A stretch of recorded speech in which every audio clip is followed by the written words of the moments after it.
Tempos. Huh. What are they good for? That, Liam, you put that in there. Absolutely something. Very good. Lovely. Hello, welcome to another installation of TechTalk. Yes. Oh, sorry. I have a feeling it's going to be a fast one today. Mikey Mike. Hey guys, I thought it was another earthquake or something. Hey guys, yes, talking tempo pads today, diamond impregnated pads. What are they good for? Where can they fit in the process? Discuss, guys. What are your thoughts? Well, what's a diamond impregnated pad? Can someone slow this thing down and tell me what that is? It's a pad with diamonds impregnated in it. Generally a soft pad. So, okay, fine. All right.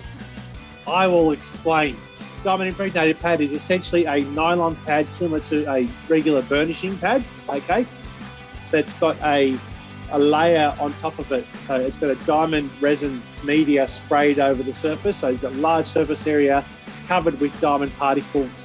And that is what we're talking about today, a diamond impregnated pad, or often referred to as a dip. So now that I've explained it, take it away. Let's have a dip. I'm a big fan on the Tempos, guys.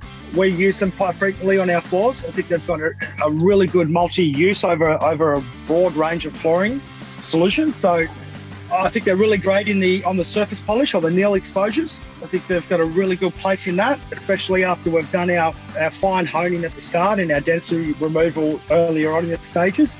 And then when we start, because those slabs and that material is already so tight, that the sooner we can get into a more, a flexible tool, a nylon tool that's going to disperse that heat a lot better and not generate as much heat on the floor, we're going to be able to move at a really quick pace, and we're going to be able to give that pop on the floor quite quickly rather than running all the way through with the resins if you're experiencing a heat problem. So I love them in surface polishes, and you can also go into the lower stages, because they do go all the way up to 3,000, don't they? Yeah, they do. Yes. Yeah.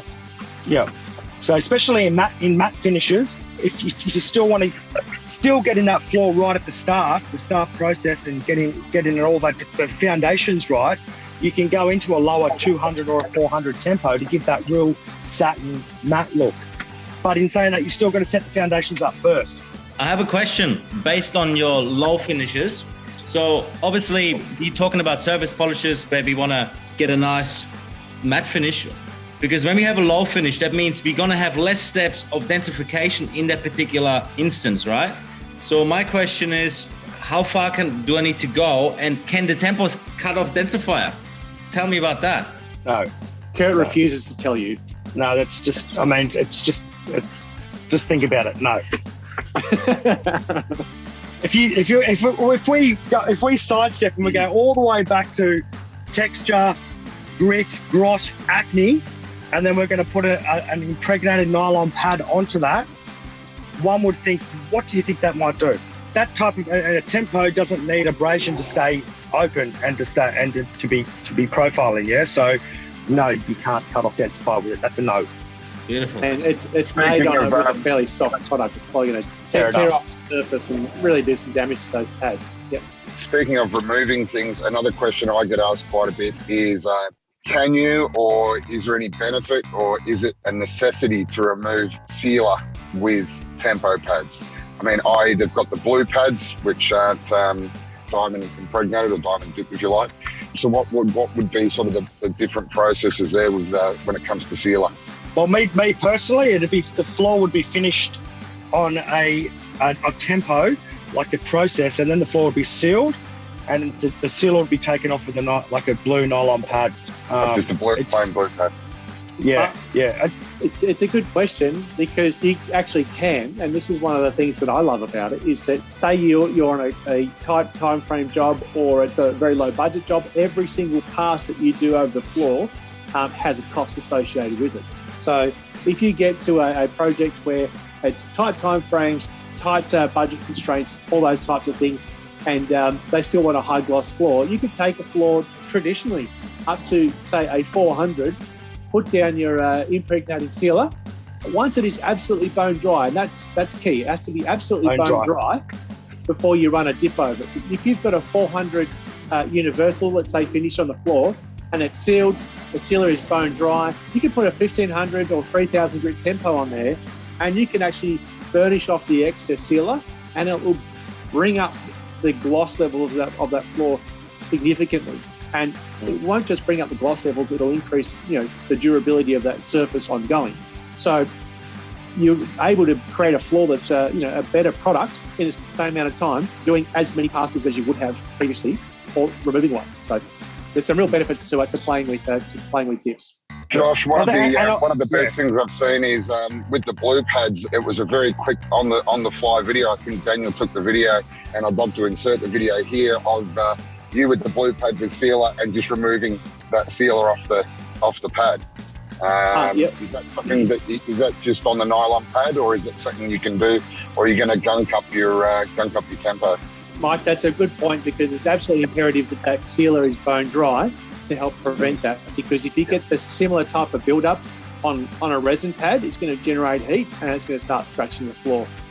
So you can remove it, but it's probably going to generate a whole lot more heat a whole lot faster and do more damage than what a blue nylon pad is going to do. And that's why I say it's imperative that impregnated sealer is bone dry.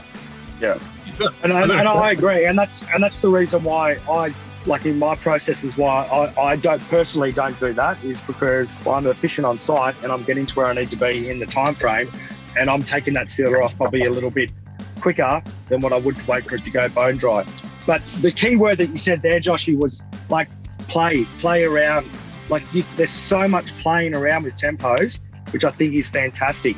I think if you're selling a floor and a product to the end user, whether it be matte, gloss, high gloss, you can achieve all of that with the tempos, and you can really have a good play in your sample time, because you might be able to get to here quicker with the tempo, with the same result, with the same expectations of what the client wants.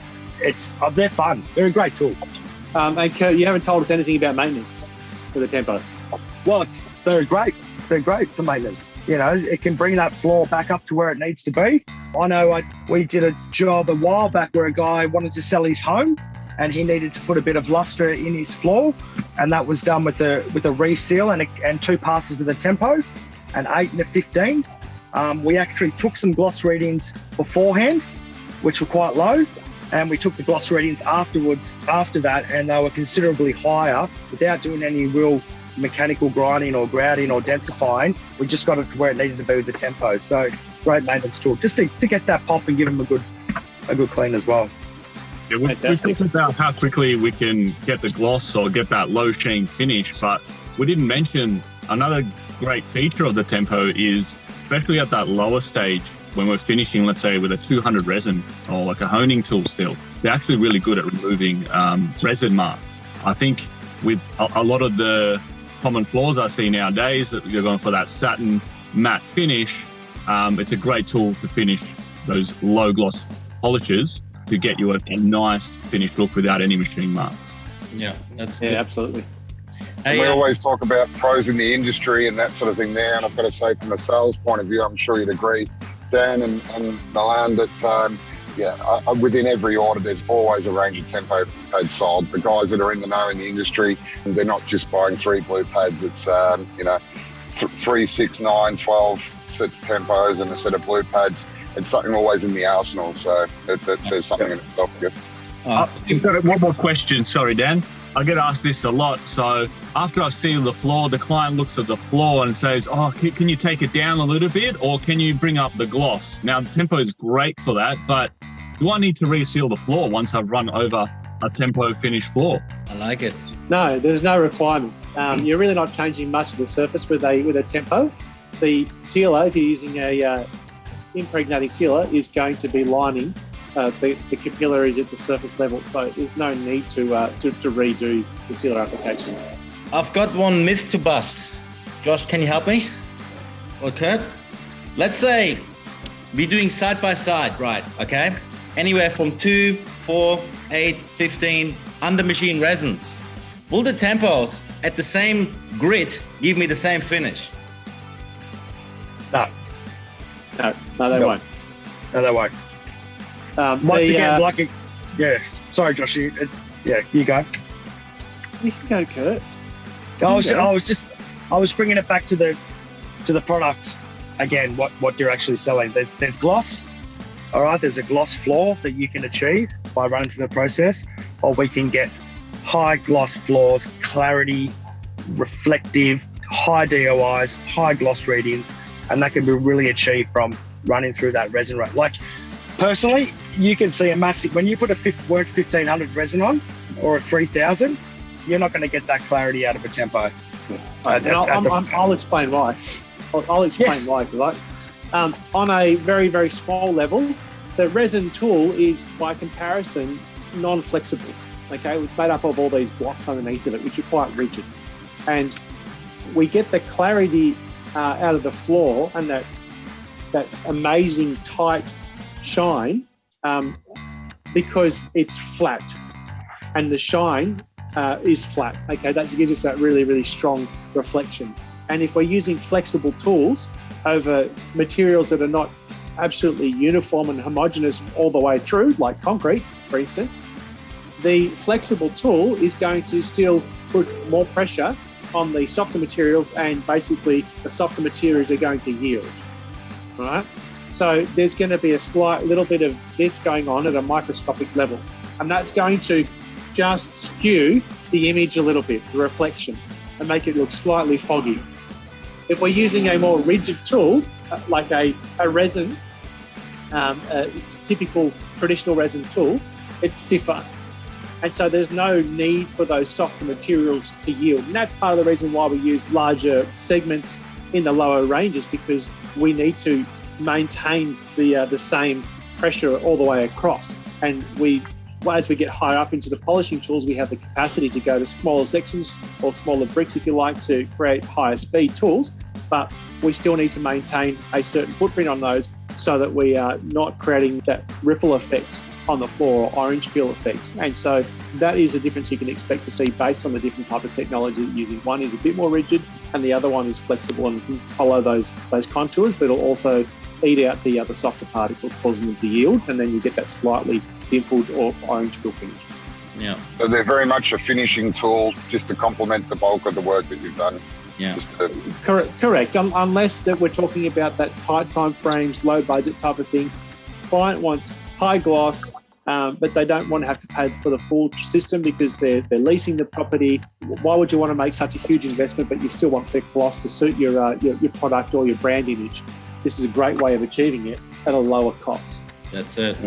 Also, like Mike said, pretty much 90% of contractors out there are using the Tempos to finish on as a finishing tool, because it's fast, it's really efficient at giving gloss or making the floor matte or satin, whatever you want. So coming back to also clarify the question which I asked before, Kurt. So if you're using let's say you finish the floor at a 400 level under machine resins, we jump it up to 15 to get the next level gloss at an 800. So we always have to skip one to get that next level, if that makes sense. So if we finish at 2, we want to get a 4, we use an 800 tempo to get a 400 finish, roughly. And obviously, we've got the tempo in all sizes, from 125 all the way up to your burnishing machines, up to 500 millimeters. The question I get asked a lot as well is, can I use my burnishing machine to get the same level of gloss or matte, whatever, with my burnisher? It depends what you've sold. You're always, with the weight of the machine, you're always going to get that little, depth more of polish on it. But going back to what Josh was saying before, if you're on tight time frames, it's got a budget floor in, that you're producing, you can get there quicker with the burnisher. The reason why you can use a burnisher on a floor to finish is that you've got someone else packing up all the gear while the burnisher's going. So everything's put back in the van and packed away, ready to go to the next job while the burnisher is still running. That's just a time money saving thing. That's why a gas burnisher or a plug-in burnisher would be introduced. Going back to your question about do you skip one and go a tempo above, I would normally be going up, like skipping one. Josh, can you run tempos wet with a bit of water? I've heard this before. If you want to ruin the floor, this is a great way to do it. Even a 1500 tempo run wet under an auto scrubber or under a machine is absolutely going to tear that thing up. You can run water with tempos, but it's going to demolish that floor. There you go. Do not, unless that's your aim. That's your why tempo. The floor has to be absolutely bone dry when you buff that, right? Otherwise, if you've got a bit of moisture, yep. Lovely. Great product talk today, guys. Some really, really good info. So, guys, remember, if you want to pick up the tempo and really give your floors a pop, check out our December deals on the tempos, or give one of us a call. Until next week, guys. See you then. But also, before we go, guys watching, always drop us a comment to see how you use your tempos. We'd love to hear from you. So, until then, Tempo. Adios. Happy Cheers, tempoing. guys. Happy dipping.